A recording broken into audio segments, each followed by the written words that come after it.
I'm Tammy Murphy, proud superintendent of the Montecito Union School District.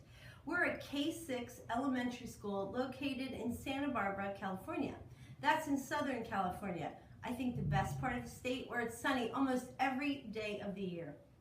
We're excited to share with you our journey around habits of mind and how it's become a part of the fabric of our school. This journey started decades ago, but over the last 7 years, we've had a very concentrated focus.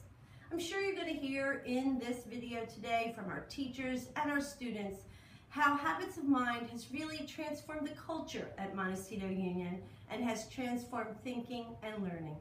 Enjoy. We're incredibly grateful that the Habits of Mind have given us a framework and a common language that kind of transcends everything we do as a school. So from a very simple level of resolving playground conflicts and asking people to be empathetic or managing their impulsivity, to a much more complex foundational understanding of who we want to be as people. So when our third graders read biographies and study Martin Luther King, they can talk about which habits of mind helped him be successful and which habits of mind he might have found even more success if he had worked on. During report card time, we have our students self-reflect on the habits of mind, and they really start to dig deep into who they are as individual people and better themselves, not just in their reading ability and their math abilities, but themselves as human beings. We use habits of mind to help focus our conversation when we're reflecting in the classroom, whether we're talking about something literacy related or whether we're connecting it to math. It helps guide our reflection and it helps keep us really focused on what's important. In third grade, we use habits of the mind in all areas of our curriculum, especially in reading workshop. For example, when we're thinking about characters, we use habits of the mind to help us understand why the characters act the way they do and what they learn by the end of the story. One time, my teacher asked me to solve a problem, and I listened to her, and I really thought about it, and I listened from my heart, and I listened with empathy, and I was able to solve the problem.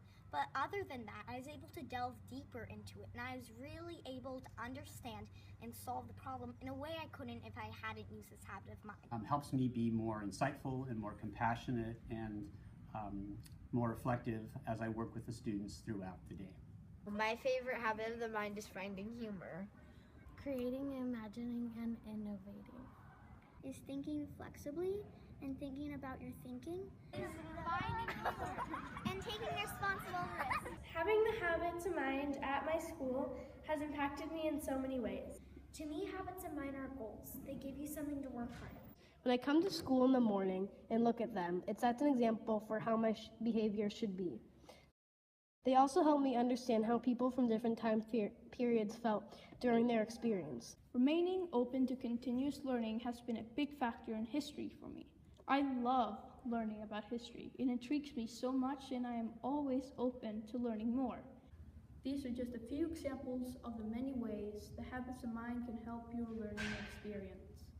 The habits of the mind are incredible and I appreciate everyone who has been a part of it.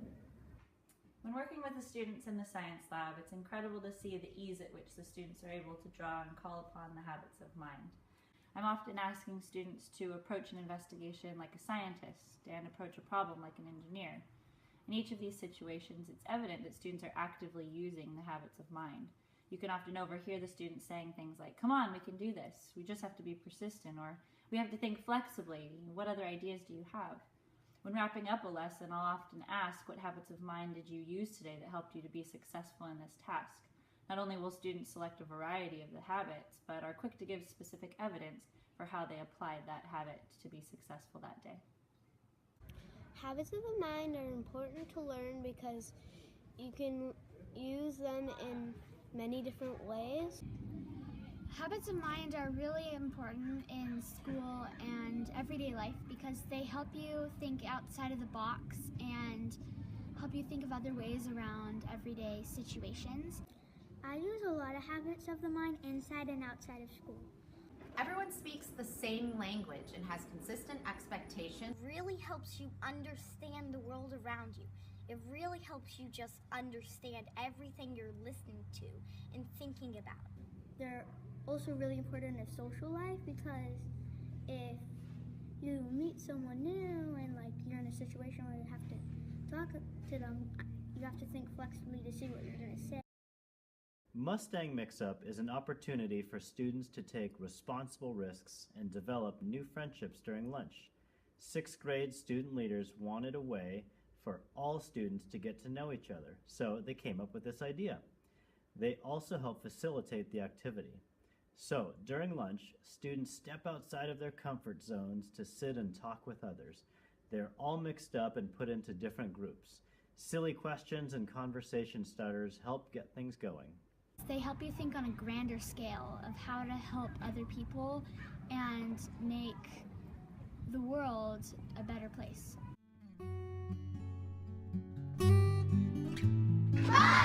Montecito!